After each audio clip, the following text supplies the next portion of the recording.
Hello dear students. आज हम chemical kinetics में पढ़ेंगे एक्टिवेशन एनर्जी यानी सक्रियण ऊर्जा। सक्रियण ऊर्जा को किसी भी अभिक्रिया में क्या रोल होता है या क्या उसका प्रभाव होता है, उसको जानने के लिए हम पढ़ेंगे अभिक्रिया पर ताप का प्रभाव। अभिक्रिया के ताप पर प्रभाव हम देखा, जैसे मैंने पहले पढ़ा चुकी हूँ आपको कि किसी भी अभिक्रिया का ताप को बढ़ाने पर उसके वेग में तेजी से वृद्धि होती है। इसलिए अभिक्रिया के वेग और वेग समीकरण एक निश्चित ताप पर निर्धारित किए जाते हैं। दो अलग अलग ताप पर अभिक्रिया कराने पर उसकी कोटि तो वही रहती है, परंतु उसके रेट कांस्टेंट का मान बदल जाता है, इसलिए अभिक्रिया का वेग भी बदल जाता है। अतः अभिक्रिया वेग पर ताप के प्रभाव को वेग स्थिरांक के मान में परिवर्तन के द्वारा प्रदर्शित करते हैं। और जनरली हम देखते हैं कि अगर अभिक्रिया का ताप 10 डिग्री सेंटीग्रेड बढ़ाते हैं तो अभिक्रिया का वेग 2 से 3 गुना बढ़ जाता है। इसको हम टेम्परेचर कोफिशिएंट या ताप गुणांक भी कहते हैं। 10 डिग्री सेंटीग्रेड ताप के अंतर पर दो अलग अलग टेम्परेचर पर रेट कांस्टेंट के अनुपात को टेम्परेचर कोफिशिएंट या ताप गुणांक कहते हैं। It is a most important question. 1 number question generally बनता है इस पे एग्जाम्स में कि what is the define the temperature constant. तो आपको ताप गुणांक के बारे में इस तरह बताना है कि 10 डिग्री सेंटीग्रेड ताप के अंतर पर दो अलग अलग टेम्परेचर पर रेट कांस्टेंट के अनुपात को टेम्परेचर कोफिशिएंट कहते हैं या ताप गुणांक कहते हैं। अतः यदि T डिग्री सेंटीग्रेड ताप पर किसी अभिक्रिया का वेग स्थिरांक KT तथा T प्लस 10 डिग्री सेंटीग्रेड पर उसका वेग KT प्लस 10 हो तो अभिक्रिया का वेग होगा, ताप गुणांक होगा KT plus 10 upon KT equal to the 2 to 3 times यानी 2 से 3 गुना अधिक होता है। इसलिए जनरली हम देखते हैं कि अभिक्रिया का ताप 10 डिग्री सेंटीग्रेड बढ़ने पर उसका वेग 2 से 3 गुना बढ़ जाता है। कुछ अभिक्रियाओं के ताप गुणांक इससे भी अधिक होते हैं, जैसे पोटेशियम ऑक्जेलेट। पोटेशियम ऑक्जेलेट के ब्रोमीन से हम ऑक्सीडेशन कराते हैं तो उसका अगर टेम्परेचर 10 डिग्री सेंटीग्रेड बढ़ाएं तो उसका मान टेम्परेचर कोफिशिएंट का मान 6 आता है, यानी 6 टाइम रिएक्शन इंक्रीज होती है। परंतु कुछ एक्सेप्शन भी होते हैं। कुछ अभिक्रियाएं जैसे 2NO plus O2 gives 2NO2, ऐसी रिएक्शंस में जो टेम्परेचर कोफिशिएंट का मान 1 से भी कम होता है, यानी इन अभिक्रियाओं में वेग ताप बढ़ाने पर कम हो जाता है, डिक्रीज हो जाता है। तो किसी अभिक्रिया का वेग अभिक्रिया मिश्रण में उपस्थित एक्टिवेटेड अणुओं की संख्या के समानुपाती होती है। अतः हाई टेम्परेचर पर सक्रियण ऊर्जा से अधिक ऊर्जा वाले अणुओं की संख्या बहुत ज्यादा होती है, इसलिए हाई टेम्परेचर पर अभिक्रिया का वेग अधिक होता है। इसलिए इसको समझा सकते हैं हम आरएनएस इक्वेशन से। इसके लिए किसी भी अभिक्रिया पर ताप के प्रभाव को समझाने के लिए आरएनएस इक्वेशन द्वारा समझाते हैं। सबसे पहले आरएनएस ने अभिक्रिया वेग पर ताप के प्रभाव को समझाने के लिए थ्योरी दी, जिसको कि आरएनएस थ्योरी या आरएनएस समीकरण कहते हैं। इस थ्योरी के जो मेन पोस्टुलेट्स हैं वो इस प्रकार है कि all the molecules of a system take part in the reaction.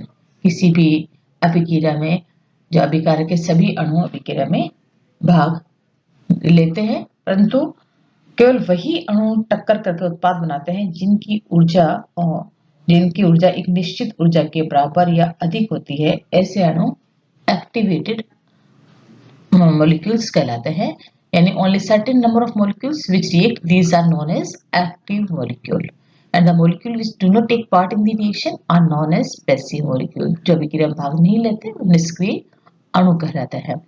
और आरएनएस के अनुसार जो पैसिव और एक्टिव सक्रिय और निष्क्रिय अणु के बीच में एक साम्य अवस्था स्थापित हो जाती है। when temperature increased, the equilibrium between active and passive molecule shift towards right, यानी जब टेम्परेचर को बढ़ाते हैं तो सक्रिय अणुओं की संख्या बढ़ जाती है और इसलिए रेट ऑफ रिएक्शन का मान इंक्रीज जाता है in the number of active molecules due to the number of collision.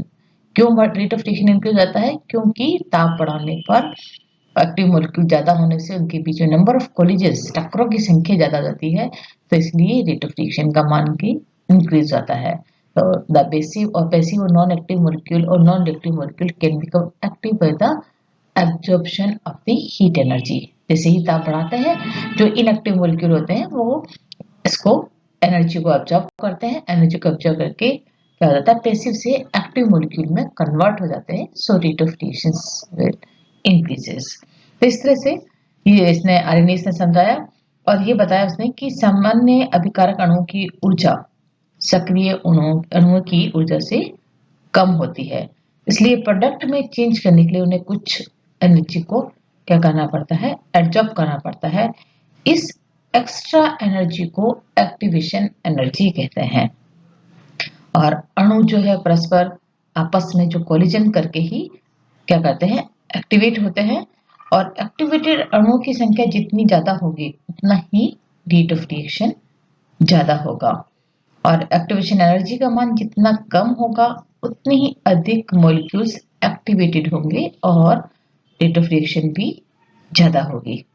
और टेम्परेचर बढ़ाने पर जो एक्टिवेटेड मॉलिक्यूल्स की संख्या है वो इंक्रीज होती है, और इस तरह से एक्टिव मॉलिक्यूल्स और जो सामान्य मॉलिक्यूल्स हैं, जनरल मॉलिक्यूल्स हैं, इनके बीच में एक साम्यावस्था स्थापित हो जाती है।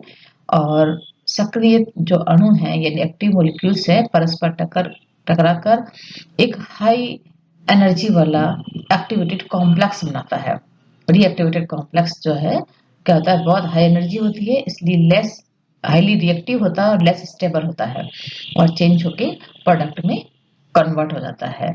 तो इस तरह से ये मेन आरएनएस इक्वेशंस के पोस्टुलेट्स थे जो अब हम डिराइव करेंगे आरएनएस की इक्वेशन को। आरएनएस की इक्वेशन को हम इस तरह समझ सकते हैं कि दो रिएक्टेंट है A plus B convert into the product C and D, दो प्रोडक्ट C और D में कन्वर्ट होते हैं।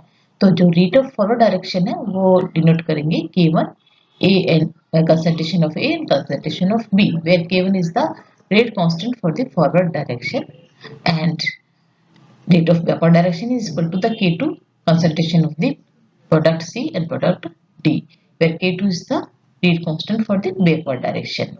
At equilibrium दोनों साम्यावस्था पे क्या होगा, rate of forward direction is equal to the rate of backward direction. ये हम निकाल सकते हैं value K1 upon K2 is equal to concentration of products upon concentration of the reactants. And इसको अगर इक्विलिब्रियम कांस्टेंट से डिनोट करें तो Kc इज इक्वल टू क्या होगा, K1 अपॉन K2। अब हम देखते हैं कि from the thermodynamics amount of equation होती है d ln Kc upon dt is equal to delta E upon RT square. ये सबसे पहले इसको जो किसी भी अभिक्रिया पर ताप के प्रभाव को वॉन ऑफ ने बताया था, वॉन ऑफ में कुछ करेक्शन करके ही आर्हेनियस ने इक्वेशन को एक्सटेंड करके आर्हेनियस ने इक्वेशन ली जिसको कि हम आर्हेनियस इक्वेशन के नाम से जानते हैं।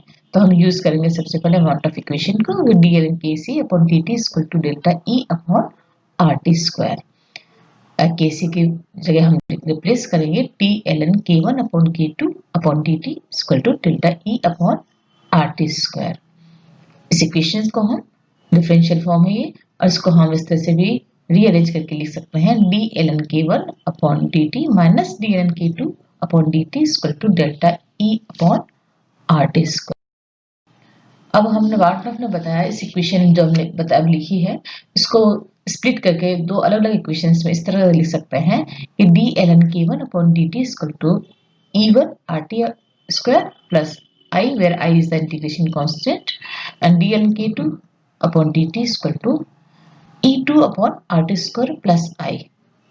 इसने इसी इक्वेशन को 6 को इसमें स्प्लिट करके दो अलग अलग इक्वेशन 7 एंड 8 में डिवाइड कर दिया है, where delta E is equal to change in the energy E2 minus या E1 minus E2 and where I is the constant and which are independent on the temperature, जो भी ताप पर क्या रहता है, अप्रभावित रहता है।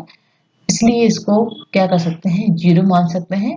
तो d ln K1 upon dt is equal to E1 upon RT square. Equation 7 becomes converted into the equation 9 and 8 changes into the 10.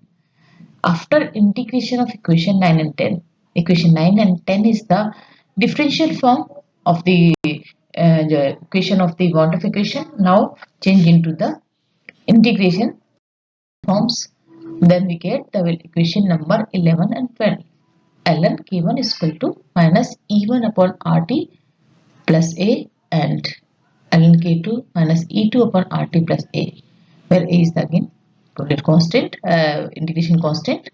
And equation 11 और 12 को हम इस तरह से भी लिख सकते हैं एक्सपोनेंशियल फॉर्म में, K1 is equal to A exponential minus E1 upon RT, K2 is equal to A exponential minus E2 upon RT। या हम अलग अलग रेट कांस्टेंट की जगह हम अगर जनरलाइज लिखना चाहें जनरल रेट कांस्टेंट के लिए, तो एक जनरल इक्वेशन दे सकते हैं K is equal to A exponential minus E upon RT, where A is the frequency factor, E is a energy fluctuation, R is the constant, T is the temperature। इस तरह से RNS equation हम derive कर सकते हैं K is equal to A exponential minus E upon RT, where equation 13 is known as the integrated form of RNS equation and gives the temperature dependence of K in terms of A and E, where A and E are the characteristics of the reaction। Now अब हम determine करेंगे activation energy का मान। किस तरह से निकालेंगे?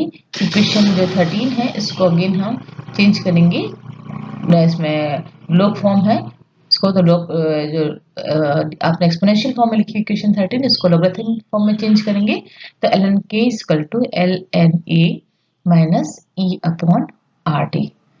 इसको ln को अगर हम log में कन्वर्ट करेंगे then we get log k is equal to log a minus exponential 2 minus e upon 2.303 RT। हम ग्राफ प्लॉट करें log k और 1 upon tk, then we get a straight line with a negative slope, where is the slope gives the value of the activation energy। E का मान हम calculate कर सकते हैं slope multiply क्या है 2.323 R से हम एक्टिवेशन एनर्जी का मान ज्ञात कर सकते हैं, where is the intercept gives the value of the log A। Intercept यानी अंतःखंड से हम log A का मान डिटरमाइन कर सकते हैं। अब दूसरा जो मेथड है उसमें हम देखते हैं कि अलग अलग दो टेम्परेचर पे हमको अगर क्या है टेम्परेचर का मान पता है, रेट कांस्टेंट का मान पता है, तो हम किस तरह से उसका एक्टिवेशन एनर्जी को डिटरमाइन कर सकते हैं। इसको अगेन हम यूज करेंगे equation d ln k upon dt equal to e upon RT square. अब हम इस इक्वेशन को क्या करेंगे, दो अलग अलग टेम्परेचर के बीच इंटीग्रेट करेंगे। इसका d ln k upon dt का हम दो रेट कांस्टेंट k1 k2 के बीच में और टेम्परेचर t1 t2 के बीच में इंटीग्रेट करेंगे e upon RT square dt। Then we get equation 16 ln k k2 upon k1 is equal to e upon r 1 upon t1 minus 1 upon t2। यह हम इस equation 16 को रीअरेंज करके लिख सकते हैं log k2 upon k1 is equal to e upon ln को log में कन्वर्ट करने करेंगे तो 2.303 r 1 upon t1 minus 1 upon t2। तो इस तरह से हम क्या निकाल सकते हैं कि दो अलग अलग टेम्परेचर पर रेट कांस्टेंट को उस पे